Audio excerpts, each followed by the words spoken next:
বগুড়া শহর সংলগ্ন রংপুর দ্বিতীয় খণ্ডের বাসিন্দা হবিবুর রহমান লস্কর জমি মাফিয়াদের ত্রাসে বর্তমানে আতঙ্কে দিন কাটাচ্ছেন। তিনি জানান তিনি বৈধভাবে ১৬ কাঠা জমি ক্রয় করেছিলেন। জমি কেনার পর থেকেই একদল মাফিয়া তার ওই খরিদার সত্ত্বের জমি দখল করার উদ্দেশ্যে বিভিন্নভাবে চাপ সৃষ্টি করে আসছে এবং তার অর্ধেক জমি অভিযুক্তরা দখল করে নিয়েছে। বিষয়টি নিয়ে তিনি প্রথমে রংপুর থানায় অভিযোগ দায়ের করেন। অভিযোগের ভিত্তিতে পুলিশ ঘটনাস্থল পরিদর্শন করে তদন্তের আশ্বাস দিলেও আজ পর্যন্ত কার্যকর কোনো ব্যবস্থা গ্রহণ করা হয়নি বলে দাবি তার। ভুক্তভোগীর অভিযোগ, গত ৪-৫ বছর ধরে তিনি বিভিন্ন দপ্তর ও আদালতের দ্বারস্থ হয়ে একাধিক মামলা করেছেন, কিন্তু এতদিনেও সমস্যার কোনো স্থায়ী সমাধান মেলেনি, বরং অভিযুক্তরা আরও বেপরোয়া হয়ে উঠেছে। তার দাবি, কিছু অসাধু ব্যক্তি সেটেলমেন্ট বিভাগের সঙ্গে যোগসাজশ করে জমির ভুয়া নথিপত্র তৈরির চেষ্টা করছে, যাতে তার বৈধ মালিকানাকে প্রশ্নবিদ্ধ করা যায়। হবিবুর রহমানের অভিযোগ, মামলা বিচারাধীন থাকা অবস্থাতেই গত ২৯ জুন সকালে কয়েকজন দুষ্কর্মকারী হাতে অস্ত্রশস্ত্র নিয়ে তার জমিতে প্রবেশ করে বেড়া ভেঙে জোরপূর্বক দখল করার চেষ্টা চালায়। তিনি বাধা দিতে গেলে অভিযুক্তরা তাকে বেধড়ক মারধর করে। এ ঘটনায় তিনি শারীরিক ও মানসিকভাবে ক্ষতিগ্রস্ত হয়েছেন বলে জানান। ভুক্তভোগীর দাবি, জমি দখলের পাশাপাশি অভিযুক্তরা বিক্রেতাপক্ষের কিছু ব্যক্তিকে সঙ্গে নিয়ে তাকে নানা ধরনের ভয়ভীতি প্রদর্শন করছে। এমনটি তার খরিদার সত্ত্বের জমি অন্যের কাছে বিক্রি করে আত্মসাৎ করার ষড়যন্ত্রও চলছে বলে অভিযোগ করেন তিনি। বিষয়টি সমাধানের জন্য স্থানীয় পঞ্চায়েতের মাধ্যমে একটি বিচারসভা আহ্বান করা হলেও অভিযুক্তরা সেখানে উপস্থিত হননি বলে জানান হবিবুর রহমান। প্রশাসনের কাছে বারবার অভিযোগ জানিয়েও কোনো ফল না পাওয়ায় শেষ পর্যন্ত তিনি শিলচর সদর থানায় ৮ জনের বিরুদ্ধে লিখিত মামলা দায়ের করে সুবিচার প্রার্থনা করেছেন।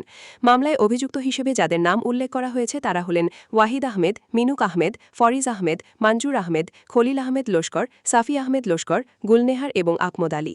একদিকে বৈধভাবে ক্রয়কৃত জমি রক্ষার লড়াই, অন্যদিকে দীর্ঘদিনের প্রশাসনিক নিষ্ক্রিয়তার অভিযোগ। সব মিলিয়ে রংপুর দ্বিতীয় খণ্ডের এই ঘটনাকে কেন্দ্র করে এলাকায় তীব্র চাঞ্চল্যের সৃষ্টি হয়েছে।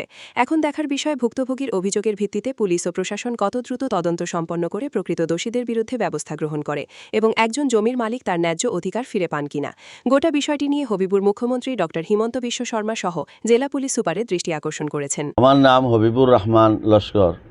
এই জায়গা হইল রংপুর দ্বিতীয় খণ্ড।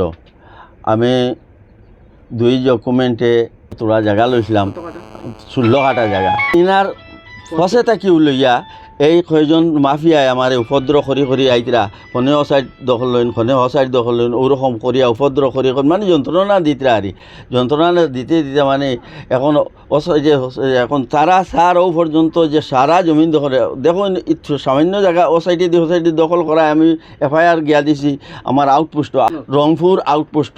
এফআইআর দেওয়ার বাদে আমি পুলিশে আইয়া দেখছে, দেখে হয়েছে আমি এটা ব্যবস্থা লইম, এটা আর কোনো ব্যবস্থা নাই।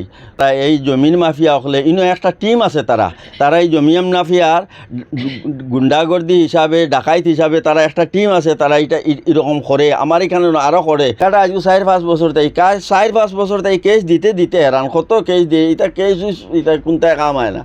তারা কাছে কোনটা নাই। ওয়াহিদ আহমদ 1 নম্বর মাফিয়া হইল, তারা ঋণর হেড হইল ওয়াহিদ আহমদ, 2 নম্বর হইল মিনুক আহমদ, 3 নম্বর হইল ফরিজ আহমদ, মঞ্জুর আহমদ, সাফি আহমদ, খলিল আহমদ, গুলনেহার, আহমদ আলী। এই তারা একটা টিম আছে, তারা ওরকম করিয়া তারা আত্মসাৎ করিয়া জমিন দিয়া তারা পয়সা বাটাবাটি করি নিয়ে তারা ও পর্যন্ত আল্লত।